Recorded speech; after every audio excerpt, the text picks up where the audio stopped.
오늘 말씀 가운데서 이 시편의 저자인 다윗은 하나님께서 싫어하는 것이 있다, 하나님께서 싫어하시는 사람이 있다라고 말씀하시는데, 그 싫어하는 사람들이 보면은 피 흘리는 것을 즐기는, 단순히 전쟁 가운데 있는 사람들을 말하는 것이 아니라 남을 해치고 남의 아픔으로 이득을 얻는 그런 사람들이죠. 그리고 속이는 자를 싫어하신다라고 말씀을 하십니다. 저는 오늘 이 속이는 것에 대해서 좀 주신 은혜를 나누고자 합니다. 속임수는 사탄의 것입니다. 그렇기 때문에 하나님께서 싫어하십니다. 거짓은 하나님의 본성이 아니라 사탄의 본성이죠. 그래서 성경의 이야기는 처음부터 사탄이 하와를 속이면서 선악과를 따먹도록 유도하는 그런 이야기로 시작을 합니다. 지금도 사탄은 영적인 세계에서 끊임없이 우리를 속이기 위해서 자꾸 우리에게 와서 여러 가지 속이는 이야기를 합니다. 우리에게 와서 하나님은 너를 사랑하지 않는다라고 말합니다. 여러분, 하나님께서 우리를 사랑하시는 것이 분명하십니다. 그러나 사탄은 자꾸 믿음 있는 사람에게 가서 하나님 너 사랑하지 않는다, 널 사랑한다면 왜 이렇게 어려움이 있고, 널 사랑한다면 왜 몸이 힘들고, 이런 속임수를 끊임없이 우리에게 던지겠죠. 사탄은 교회를 자꾸 성도들에게서 마음을 떠나가기 위해서 교회를 속입니다. 야, 교회는 다 목사들이 자기 배부르려고 하는 거야. 이거 왜 하는 것 같아? 다 목사들이 배부르려고 하는 거다라고 자꾸 교회의 본질을 속이려고 합니다. 네가 한 모든 수고와 헌신과 물질의 헌신이 다 헛되다라고 말합니다. 야, 죽으면 끝이지, 죽음 이후에 뭐가 있어? 천국 같은 거 없어 라고 자꾸 우리를 속이려고 합니다. 여러분, 우리는 믿음을 지키고 절대로 사탄의 속임수에 넘어가면 안 됩니다. 단호하게 우리 맞서 싸울 수 있어야 되고 거절해야 합니다. 우리가 사탄에게 속지 않는 것처럼 중요한 것이 우리도 또한 속이는 사람이 되지 않는 것입니다. 제가 어제 밤에 말씀을 준비하면서 몇 가지 이 세상에 속임수의 유형이 있다는 생각을 해보게 되었습니다. 대표적인 속임수가 뭐냐면 부풀리는 속임수입니다. 더 크게 보이게 하는 것. 이게 자연의 법칙일 수도 있습니다. 자연에 가보면 조그만 동물들이 싸우기 위해서 바람을 집어넣어서 몸을 부풀리고 이런 속임수를 통해서 목숨을 건지죠. 근데 우리 인간은 그렇게 만들어져 있지 않습니다. 그러나 우리는 다른 방식으로 우리를 부풀립니다. 몇 년 전까지도, 요즘도 그런 일들이 있겠지만 한국에서 학력 위조로 혼쭐이 난 사람들이 있죠. 왜 그렇습니까? 다니지도 않았던 학교를 다녔다라고 말하고 학위를 부풀리고 거짓으로 작성한 논문을 자기의 논문처럼 그렇게 만들고 학위를 받고 거의 존재하지도 않은 학교에 이름을 걸어서 박사학위 받았다고 말하는, 이게 다 무슨 이유일까요? 이게 다 자기를 부풀리는 속임수입니다. 이것이 주는 영광이 있기 때문이죠. 프란체스카 지노라고 하는 하버드 비즈니스 스쿨의 교수가 있습니다.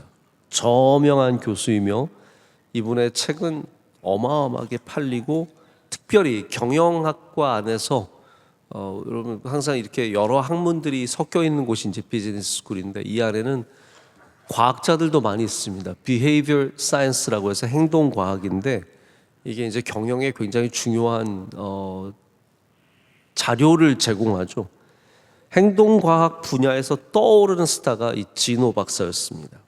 하지만 사람들은 나중에 그분의 연구가 대부분이 날조되었고 조작되었다는 것이 밝혀지면서 이 교수님은 그 대단했던 자리에서 파면당하고, 이 사건은 학교 내외의 큰 스캔들이 되었습니다. 사람들이 요즘에 많이 깨닫는 게 뭐냐 하면, 가장 정직해야 하는 과학이라는 분야에서 사실 많은 사람들이 끊임없이 데이터를 조작하고 날조하고 실험을 조작한다는 것이죠. 왜 그렇습니까? 그 속임수가 막대한 이익을 생산해내고 나의 지위를 높여주기 때문에 그 유혹을 이기지 못하는 겁니다. 사람들은 자기를 부풀리는 것을 좋아합니다. 혹시 여러분 리플리 증후군이라고 들어보셨죠? 내가 아닌 다른 사람을 나로 포장하고 다른 사람처럼 살아가는, 그리고 다른 사람인 줄 믿고 행동하는 그런 것들을 리플리 증후군이라고 합니다. 제가 좀 군대 제대한 지도 오래되었는데 이제 짧은 작은 에피소드들은 여전히 기억이 생생합니다. 제 선임이 있었어요. 상병이었고 저는 당시에 이병이었으니까. 여자분들은 이병이 일병보다 낮은 걸 잘 모르세요. 1, 2, 3, 4 가는 거니까 일병이 먼저인 줄 아는데 아니에요. 이병이 먼저고 일병입니다. 왜 그러냐면 1등이 더 높으니까.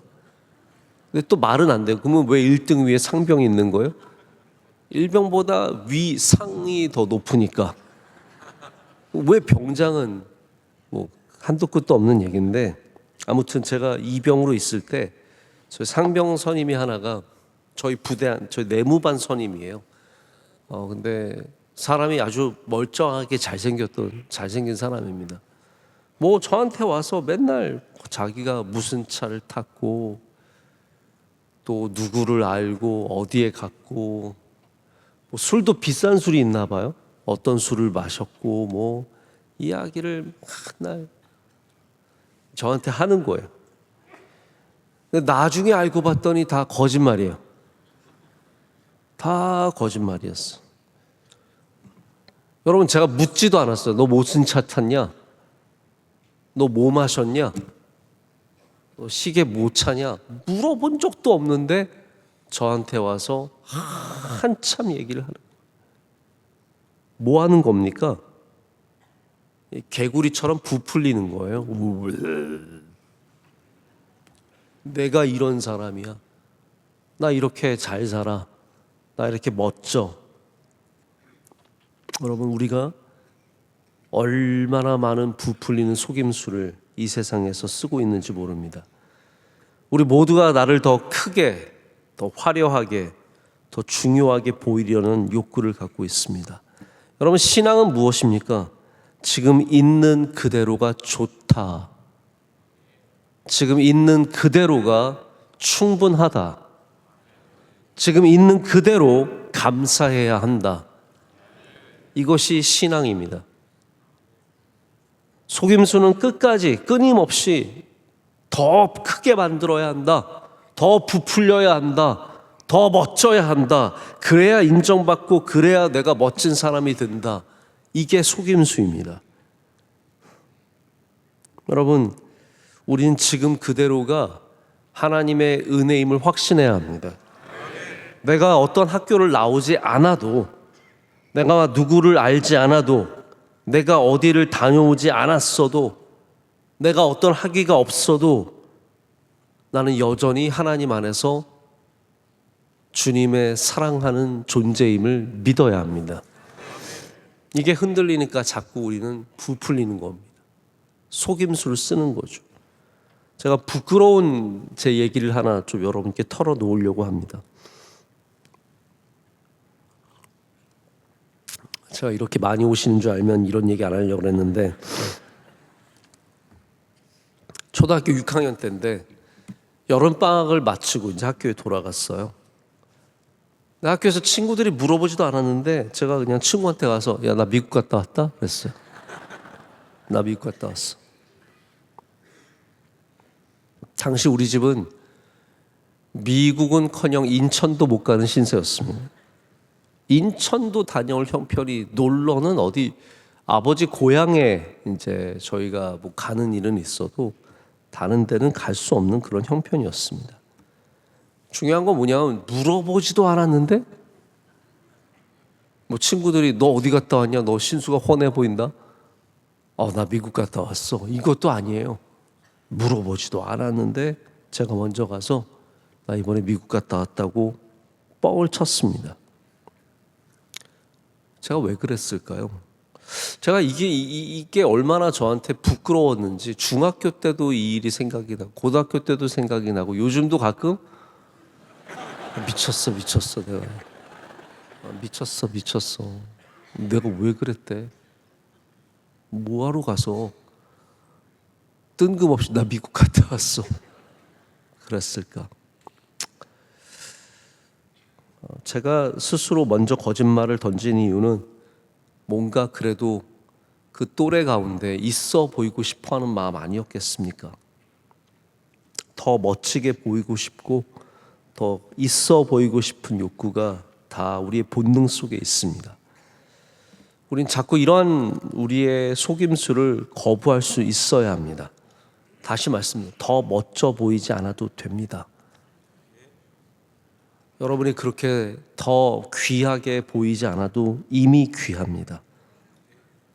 우리나라 사람들은 좀 더 괜찮아 보이고 싶어하는 욕구가 지나치게 강합니다. 왜 우리나라의 짝퉁 시장이 이렇게 클까요?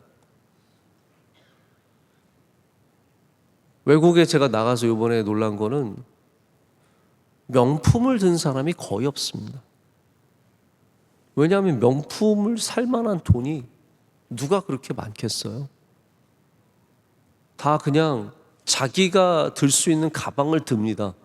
그게 5만 원짜리든 10만 원짜리든 20만 원짜리든 그걸 들어요. 근데 우리는 20만 원, 20만이면 짝퉁 루이비통 살 수 있을 것 같은데? 그거 드는 게 훨씬 더 나은 거죠. 우리 자녀를 부풀리고 나를 부풀리고 끊임없이 우린 부풀립니다. 여러분 지금 그대로도 괜찮습니다. 할렐루야. 그 믿음이 귀한 믿음입니다.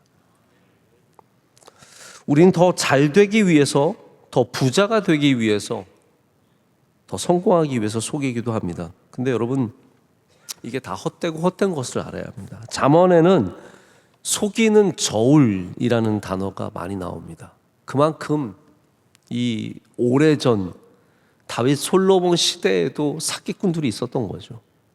저울을 생각을 해보세요. 100g이어야 하는데 90g으로 만들어 놓으면 아니죠. 90g이어야 하는데 100g으로 만들어 놓으면 이익이 생기는 거잖아요. 여러분 그 정도는 아시잖아요. 우리는 늘 저울 위에 올라가면서 이게 거짓말일 거야 라고 생각을 하는데 거짓말이 아니라 그게 정상이고 시장에 옛날에 가면 다 저울을 가짜로 해서 조금씩 속여 파는 거예요. 그러면 파는 사람들은 이익이 남겠죠. 어느 유튜버가 찍은 영상, 아주 오래전 영상인데 지금은 안 그러실 거예요. 수산시장에 가서 물고기를 사는데 그거 들어보셨어요? 물치기? 물고기와 함께 물을 담아요. 그러면 이게 그람 수가 100g, 200g 높아지는 겁니다. 혹은 이 플라스틱 밑에 있는 소쿠리, 바구니 그거를 이렇게 해가지고 그람을 속여가지고 파는 거예요. 여러분 그 사람들 진짜 부자 됐을까? 궁금하지 않으세요? 그 부자 됐을까? 제가 오늘 말씀드릴게요. 부자 안 됩니다. 성경은 분명히 얘기합니다. 그렇게 속여서 파는 것은 절대로 되지 않습니다. 잠언 21장 6절 보면 속이는 말로 재물을 모으는 것은 죽음을 구하는 것이라 곧 불려다니는 안개니라. 이게 무슨 얘기냐면요, 다 사라지는 안개에 지나지 않는다는 거예요. 돈 번 것 같지만 부자가 될 수 없습니다. 심지어 부자가 된다고 할지라도 그거는 잠깐에 지나지 않습니다. 정직해도 좋습니다. 정직해도 부자가 될 수 있습니다. 있던 일을 속이는 경우도 많이 있습니다. 지금 여러분 세상이 거짓으로 우리가 이루 헤아릴 수 없는 수많은 거짓과 속임수로 가득합니다. 모르는 사람을 안다고 하는 것도 거짓이지만 아는 사람을 모른다고 하는 것도 거짓이고요. 한 일을 한 적이 없다라고 말하는 것도 거짓이지만 하지도 않은 일을 했다라고 말하는 것도 거짓입니다. 수많은 법적 논쟁 속에서 진실은 사라지고 속이는 자가 떳떳이 살아가는 세상이 되어버렸습니다. 높아질수록 더 많이 속여야 하는 안타까운 사회적인 시스템이 있습니다. 여러분, 속이는 것의 마지막이 뭔지 아십니까? 자신을 속이는 일입니다. 자신마저 속여버립니다. 내가 죄가 이렇게 많은데 괜찮다, 여전히 괜찮다, 이거 아무것도 아니야 라고 스스로를 속입니다. 속임수로 만든 내가 진짜 나인 줄 알고 살아가는 거죠. 여러분, 신앙은 무엇입니까? 거짓으로 만들어진 나를 깨어버리고 예수 그리스도 앞에서 진짜 내가 되는 것입니다. 여러분, 주님 앞에서는 우리가 진짜로 서야 되지 않겠습니까? 부풀려서 거짓으로 만들어진 선한 사람인 것처럼 서는 것이 아니라 우리는 하나님 앞에서는, 주님 앞에서는 진정한 내가 되어서 설 줄 알아야 합니다. 근데 하나님 앞에서도 거짓으로 서는 사람들이 있습니다. 여러분, 저는 이렇게 감히 말하고 싶습니다. 모두가 거짓으로 돈을 벌고 사는 것 같지만 우리 성도들은 분명하게 믿어야 됩니다. 정직해도 살 수 있습니다. 정직해도 복 받을 수 있습니다. 나를 부풀리지 않고 거짓으로 포장하지 않아도, 남을 속이지 않아도 잘 될 수 있습니다. 우리 주님 앞에 진실되게 서야 합니다. 제가 공부하면서 하나 깨달은 거 있는데요.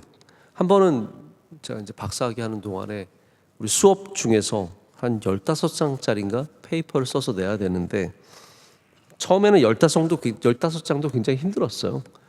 한 300장 논문 쓰고 나니까 그 다음부터는 15장이 아무것도 아닌 것이 되는 거지, 처음에 15장은 힘들더라고요. 그렇게 힘드니까 제가 어떻게 하냐면 자꾸 그래서는 안 되는데 뭔가 남의 것으로 만들고 싶은, 남의 한 것들로 가져와서 쓰고 싶은, 그래야 쉬우니까. 제가 하루 종일 남이 쓴 것들을 보면서 이걸 어떻게 내 걸로 만들지 하다 보니까 너무 힘든 거예요. 그때 제가 깨달았어요. 아, 이게 더 힘들구나. 내가 그냥 쓰자. 그리고 생각을 바꾸고 내가 쓰기 위해서 자료를 찾고 하다 보니까 이게 훨씬 쉬운 거예요. 이게 훨씬 더 저에게도 쉽고 시간도 절약이 되고 그리고 양심에도 좋고, 당연히. 제가 그때 깨달은 게 있어요. 정직한 학문이 주는 기쁨이 있고 정직한 설교가 주는 기쁨이 있다라는 것. 아, 이게 참 기쁨이구나. 여러분, 정직함의 기쁨을 꼭 아시길 축복합니다. 그게 얼마나 힘 있는 것인지, 얼마나 즐거운 일인지, 얼마나 복된 일인지 그 기쁨을 알아야 자꾸 속이는 쪽으로 가지 않게 된다는 거죠. 말씀을 맺습니다. 오늘 마지막 절 7절에 다윗은 이렇게 고백합니다. 오직 나는 주의 풍성한 사랑을 힘입어 주의 집에 들어가 주를 경외함으로 성전을 향하여 예배하리이다. 여러분, 여기 나오는 하나님이 싫어하는 사람들과 다윗의 차이를 아시겠습니까? 하나님께서 싫어하시는 사람들은 교만하고 죄악을 기뻐하고 피를 흘리기를 기뻐하며 거짓으로 가득한 사람들인데, 종국적으로 이들은 하나님 앞에 서는 기쁨을 알지 못하는 거예요. 하나님 앞에 서는 기쁨을 절대로 누리지 못하는 겁니다. 다윗은 그렇지 않습니다. 다윗은 하나님 앞에 서는 기쁨을 아는 사람들입니다. 진리의 기쁨을 알게 되죠. 여러분, 오늘 주님 앞에 서시는 기쁨을 꼭 누리시길 축복합니다. 새벽에 우리 피택 훈련이 시작되고 나니까 달라졌어요. 우리 아이가 달라졌어요. 그런 거 있잖아요. 네, 좋습니다. 많이 오셨습니다. 거짓으로 살면 하나님 앞에서는 기쁨이 없습니다. 인생을 속이고 살면 하나님이 주시는 그 기쁨을 절대로 누릴 수 없습니다. 여러분, 우리 거짓으로 만들어진 이 자아를 완전히 깨어버리고 속임수로 덧입은 우리의 옷을 다 벗어버리고 주님 앞에 서실 때 주님께서 주시는 놀라운 기쁨이 우리 안에 가득할 줄로 믿습니다. 오늘 주님 앞에 정직하게 우리의 죄를 고백하고 우리의 연약함을 내려놓고 주님을 믿는 그 믿음으로 살아갈 때 그 모습 그대로 하나님께서 은혜 주실 줄로 믿습니다.